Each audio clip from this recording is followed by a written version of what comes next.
Jimmy played baseball in our big old side yard at the 4th of July gatherings with all the family and friends, went to Boy Scout camp with his troop in the summers, and regularly departed on BB gun hunting safaris to shoot grasshoppers with his buddies Don Diegelman and Fred Walls after we moved to Raytown, Missouri. Right. Sometime during those years, he became Jim. Do you think you could get me a date with your brother? He's such a dreamboat. And his junior high sister would have to explain to the breathless high school lads that she had absolutely no influence with Dreamboat Jim. He would far rather memorize baseball facts than go out with some flighty girl. Speaking of baseball facts, it was at this time that Jim began to hone his prodigious memory skills. Not only with ERAs and RBIs, but also with classic lines from the Sunday Funnies, from which he taught himself to read at the age of 4, by the way. In those days, Jim's absolute favorite was Walt Kelly's satirical Pogo, a strip featuring an endearing little opossum and his friends from the Okefenokee Swamp. All the lyrics to Pogo's Christmas Carol, "Deck us all with Bustin' Charlie, Walla Walla Wash in Kalamazoo," were sure to spring forth from Jim's lips at random, and I bet he could do the whole thing, but not right here. Your turn is coming. In fact, Jim began to create a mental timeline in which centuries of time are displayed across his own mental telescreen. Then, as now, when he learned a new historical date or bit of family roots information, he simply zipped along the line, computer-like, found the proper place between already established memorizations and plugged it in. Incredible. No doubt, such exercise of his mental juices has served him well in his role as latent thespian. Your Jim Rambo's sister, intoned Ruth Fagert, our high school Spanish teacher who could barely speak a word of the language herself, but reveled in her star pupil Diego and his obvious prowess. Alas, his sister was far less motivated.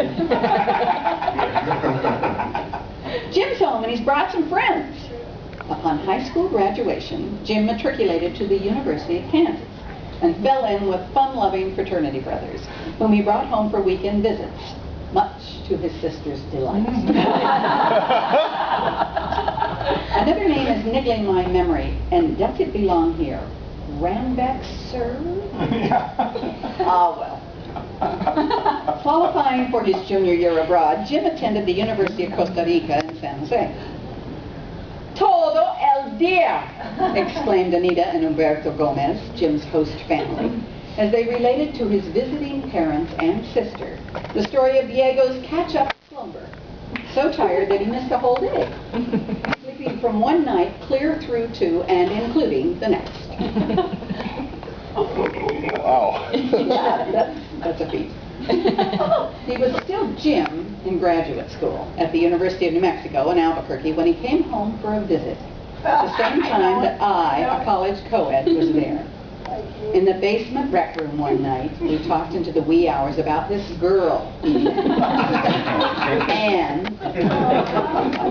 Albeit somewhat improved in college, his dating history still indicated that this girl, Anne, had to be very special to engender such enthusiasm. And she was. Obtaining his master's led to a teaching position at DePauw, where, after completing his doctorate, he became Dr. Rambo and Professor Rambo. But who are you, and what have you done with my brother? Was my query upon hearing of Jim's first interim trip to Central America, where he slept in a dirt-floored hut with several other folks and bathed in the river. He had always seemed, like our dad, to consider that roughing it was poor room service in a Hilton. This was not the brother I grew up with, was it? But it was. And that trip was only the beginning of multiple trips with Dr. Rambo and Aunt Annie, too, as faculty advisor. The goal in life, they say, is to make a positive difference in other people's lives. Well, Jim's certainly done that. As educator and mentor to so many students, faculty advisor to student groups in Greece and on interim semester adventures, Layton's thespian entertainer, and loving husband, father, and now grandpa. So now you know.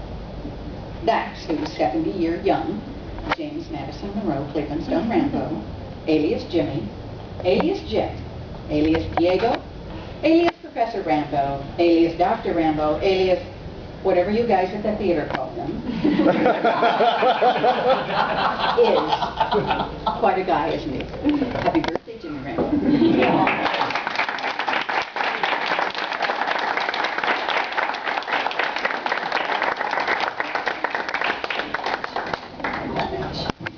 Copy for you, Lloyd.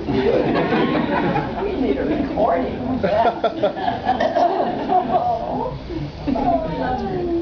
Please, everyone, enjoy some more